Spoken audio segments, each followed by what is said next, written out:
Hi friends, నీటి మాట లోపల మనము శివుడి యొక్క అవతారాలు ఎన్నో మీకు తెలుసా?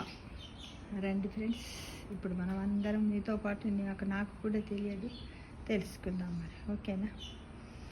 అవును, శివుడి యొక్క అవతారాలు ఎన్నో తెలుసుకుందాం. అవును, కొన్ని తత్రగంధాలు మరియు శైవ సాంప్రదాయాల ప్రకారం శివునికి 64 అవతారాలు ఉన్నాయని చెబుతారు. వీటిని ప్రధానంగా శివ మహాపురాణము, లింగ పురాణము మరియు స్కాంద పురాణం వంటి గ్రంథాలలో ప్రస్తావించబడిందంట. శివుని 64 అవతారాల ప్రాముఖ్యత. ఈ అవతారాలు ప్రధానంగా భక్తులను రక్షించడానికి, ధర్మాన్ని స్థాపించడానికి మరియు అసురులను సంహరించడానికి తీసుకున్నవి అట. కొన్ని అవతారాలు శివుని భక్తులకు ఉపదేశం ఇవ్వడానికి, మాయను జయించడానికి మరియు తపస్సు ద్వారా జ్ఞానాన్ని ప్రసాదించడానికి వచ్చాయి. శివుని ముఖ్యమైన అవతారాలు. భైరవ అవతారం శివుని క్రూర స్వరూపము, దుష్ట శిక్షణకి. వీరభద్ర అవతారం దక్ష యజ్ఞాన్ని నాశనం చేసేందుకు. పిప్పిలాద అవతారం యోగ సాధనను బోధించడానికి. శరభేశ్వర అవతారం నరసింహ రూపాన్ని శాంతిపరిచేందుకు. అశ్వత్థామ అవతారం మహాభారతంలో దుర్యోధనుడి సహాయకుడిగా. 6వది కిరాత అవతారం అర్జునునికి పశుపతాస్త్రం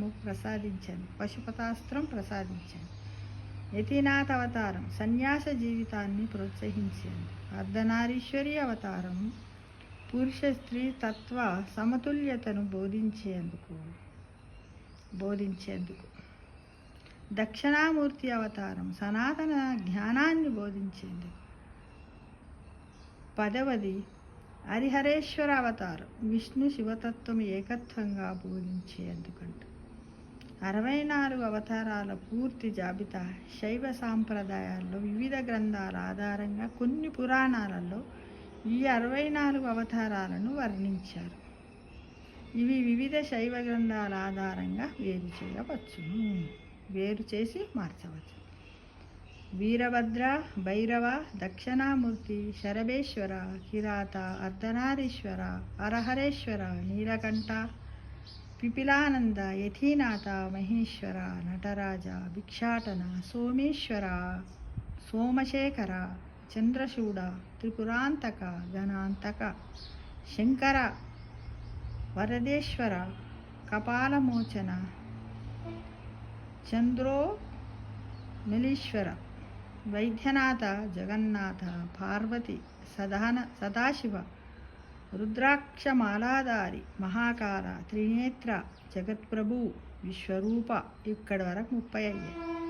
31 స్వయంభువు, అఘోరేశ్వర, పశుపతినాథ, అనంతేశ్వర, ఆకాశేశ్వర, స్తంభేశ్వర, కదిరేశ్వర, శ్రీకంఠ, త్రయంబిక, విశ్వేశ్వర, భువనేశ్వర, ఆత్మలింగ, సోమనాథ, భుజంగేశ్వర, భూతేశ్వర, శిశినాథ, వేదనాథ, మనోజవ, దేవాదిదేవ, విశ్వకర్త. ఇది 50. మహాయోగి 51. తత్వస్వరూప, చక్రేశ్వర, వామదేవ, మహారుద్ర, వృషభేశ్వర, భోగేశ్వర, అష్టమూర్తి, పార్వతేశ్వర, మరుద్వేశ్వర, సత్యనాథ, శ్రీనాథ, శంఖానాథ, అనంతేశ్వర. సనాతన ధర్మంలో 64 అవతారాల ప్రాముఖ్యత.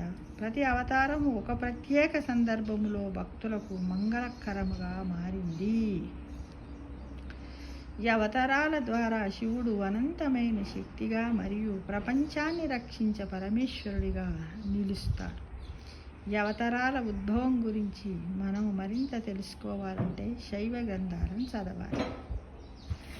64 అవతారాలు పరమాత్మ స్వరూపాన్ని వివిధ రకాలుగా సూచిస్తాయి. సృష్టి, స్థితి, లయ తత్వాలను ఆయన అనుసరించిన ఈ అవతారాలను స్వీకరించినట్లు పురాణాలు చెబుతున్నాయి. ఫ్రెండ్స్, ఓం నమ శివాయ, ఓం నమ శివాయ, శ్రీమాత్రే నమః, శివోహం, ఓం హర నమః, పార్వతీపతయే, హర హర మహాదేవ, శంభో శంకర.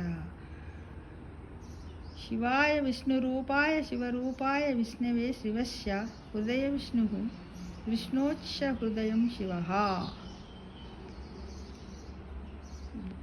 వాగ్ధ్వాద్భవ సంతృప్తో వాగ్తతః పతిపతయే జగతా పిత్రౌ వందే పార్వతీ పరమేశ్వర. హరినామస్మరణం సమస్త పాపహరణము అంటూ మనము ఈ విధంగా ప్రతిరోజు స్వామివారి నామస్మరణ చేసుకుంటే మనకు సకల సంపదలు, అష్టైశ్వర్యాలు, ఆరోగ్యాలు సమకూరుస్తాయి ఫ్రెండ్స్. అందుకే సర్వే జనా సుఖినో భవంతు, సమస్త సన్మంగళాని భవంతు.